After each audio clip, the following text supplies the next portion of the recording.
Pertemuan Jokowi dan Zelensky dapat ancaman rudal Rusia. Konflik Rusia versus Ukraina masih terus bergulir.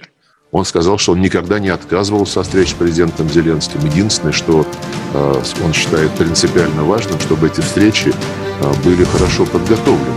Сейчас ситуация такова, и вот эта вот кризисная обстановка на Украине, конфликт внутриукраинский, он так долго вызревал все эти годы, что накопилось огромное количество проблем, поэтому просто встретиться и обменяться, вот что ты думаешь, а что я думаю, это сейчас просто будет контрпродуктивно. Встреча нужна, как только мы будем иметь ее.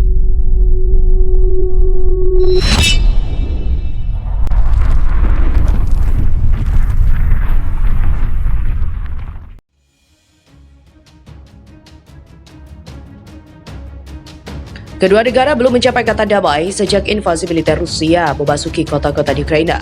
Beberapa kota Ukraina juga telah jatuh ke tangan Rusia. Namun, Ukraina tak tinggal diam. Militernya dibantu Barat dan NATO terus melakukan perlawanan kepada Rusia. Situasi yang masih penuh ketegangan ini justru membuat Presiden Republik Indonesia Joko Widodo melakukan kunjungan kerja ke Ukraina. Presiden Jokowi hendak melakukan pertemuan langsung dengan Presiden Ukraina Zelensky, di mana pertemuan Presiden Joko Widodo dan juga Presiden Ukraina tak lepas dari ancaman keamanan. Jokowi mendapatkan ancaman rudal Rusia, pasukan gelap hingga resiko Vladimir Putin baper. Kunjungan Presiden Joko Widodo ke Ukraina dan Rusia juga terus menjadi sorotan. Direktur di Indonesia Intelligence Institute Ridwan Habib menyebutkan, 3 resiko keamanan yang perlu diwaspadai pasukan pengamanan Presiden atau Pas Pampres dan juga Komunitas Intelijen Indonesia yang mengawal. Risiko pertama, kata dia, teori keamanan collateral damage atau dampak yang tidak disengaja. Dia pun kemudian mencontohkan insiden ledakan yang terjadi di ibu kota Ukraina, Kiev, dan pada Minggu pagi. Contohnya ada rudal jatuh 5 km dari istana Presiden Ukraina, dan tentu kita tidak ingin pada saat Jokowi dan Presiden Ukraina Volodymyr Zelensky bertemu hal ini terjadi. Rudal belum tentu ditujukan kepada Presiden Jokowi, akan tetapi karena berada di kota yang sama, terjadi collateral damage. Jadi ini adalah resiko keamanan pertama yang primer harus diwaspadai oleh teman-teman yang melekat pada Jokowi. Ancaman kedua, kata Ridwan, Black Ops atau Anonymous Army, yakni adanya pasukan gelap yang tidak ingin kunjungan Jokowi tersebut berhasil. Mereka jika punya intensi jahat bisa berupaya jahat membatalkan pertemuan itu. Kemudian ancaman ketiga, yang ada di Moskow juga patut diwaspadai karena banyak juga pihak yang tidak menginginkan hubungan harmonis Jokowi-Putin terjaga. Seperti diberitakan, pada Minggu, Presiden Jokowi bertolak menuju sejumlah negara termasuk Ukraina dan juga Rusia.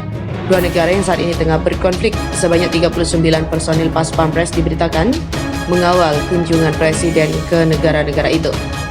Skenario keamanan kepala negara selama kunjungan pun juga sudah disiapkan dengan matang.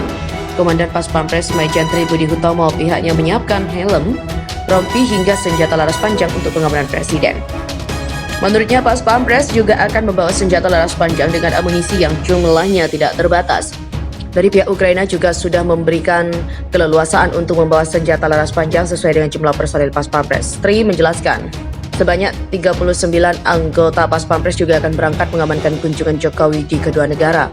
Jumlah itu terdiri dari atas 19 orang Pas Pampres yang melekat dengan Presiden, 10 orang tim penyelamatan Banten, dan juga 10 orang tim advance pendahulu.